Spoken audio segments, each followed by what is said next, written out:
بسم اللہ الرحمن الرحیم۔ ایک دفعہ پھر حاضرین، آپ کا بھائی غلام فرید آپ کی خدمت میں ایسے اچھے اچھے واقعات لے کے آتا ہے، اور مجھے بڑا یقین ہے مجھے اللہ کامیاب بھی کرے گا اور بہت جلد کامیاب کرے گا انشاءاللہ۔ اور مجھے فکر اپنے ایمان کی، اللہ میرا ایمان بھی سلامت رکھے۔ یقین جانیں اس دور کے اندر جس کا ایمان سلامت ہے نا، ہر دور میں ہی ضرورت ہے، ہر بندے کو فکر ہے۔ تو آج میں جو واقعہ لے کے آیا ہوں نا آپ کی خدمت میں، وہ یہ ہے کہ کسی کا عیب نظر آ جائے نا تو خدا رب پردہ ڈالا کریں۔ یقین جانے پردے آپ ڈالتے جائیں، رب آپ کے عیبوں پہ پردہ ڈالے گا۔ حضرت حسن بصری جو تھے نا، اللہ اکبر، دریا کے کنارے بیٹھے ہیں، دیکھا لوگ جو نا کشتی کے اندر ننگے اور زنا کر رہے ہیں۔ تو وہ ہماری طرح نہیں تھے۔ میں نے ہزاروں لوگ دیکھے، اچھے لباس پہنے، اچھی واسکٹ ہے، خوشبو بھی اچھی لگائی ہے، لیکن وہ لوگ برانڈ نہیں ہوتے۔ وہ لوگ جاسوسی کرتے ہیں، لوگوں کی عیب جوئی کرتے ہیں، عیب تلاشی کرتے ہیں۔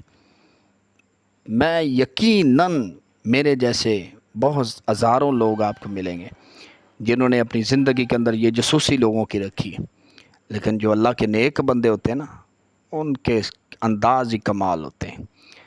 حضرت حسن بصری نے نا انہیں دیکھ لیا، جب دیکھا تو کیسا انداز ہے اللہ کی بارگاہ میں، اللہ اکبر۔ اور یار اتنا بھی کوئی اعلیٰ ظرف والا انسان ہوگا کہ یار دیکھنے کے باوجود کیسا اظہار اللہ کی بارگاہ میں کر رہا ہے۔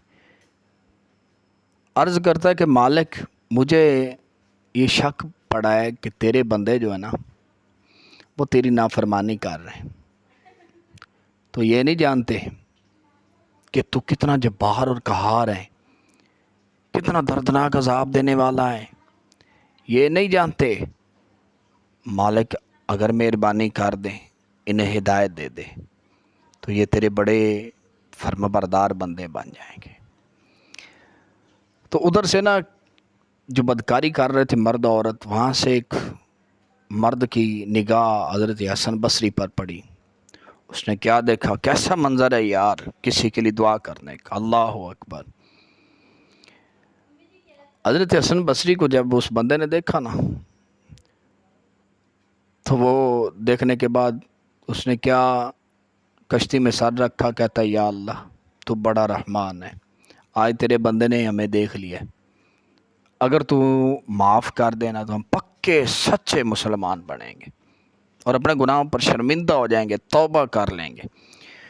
اور یقین جانیں کہ وہ وقت آیا کہ حضرت امام حسن بصری اپنی کتابوں میں لکھتے ہیں کہ وہیں لوگ جو بدکاری کر رہے تھے نا، میں نے دیکھا ہے تہجد میں اٹھ کے اللہ سے گڑ گڑا کے رابطے کر رہے ہیں۔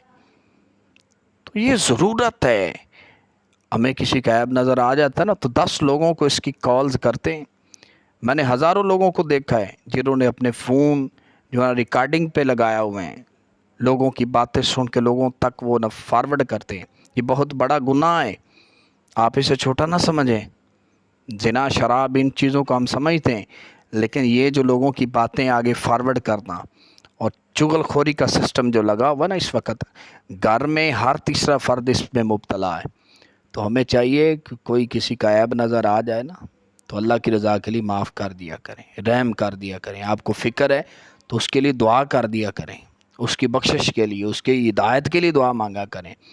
آپ جو نا وہ حاکم نہ بنا کریں کہ اسے آپ نے سزا دلوا کے رہنا ہے۔ رب کا بندہ ہے، رحم کر جا، رب تیرے اوپر رحم کرے گا۔ دعا ہے اللہ پاک ہمیں لوگوں کے عیبوں کے اوپر پردہ ڈالنے کی توفیق عطا فرمائے۔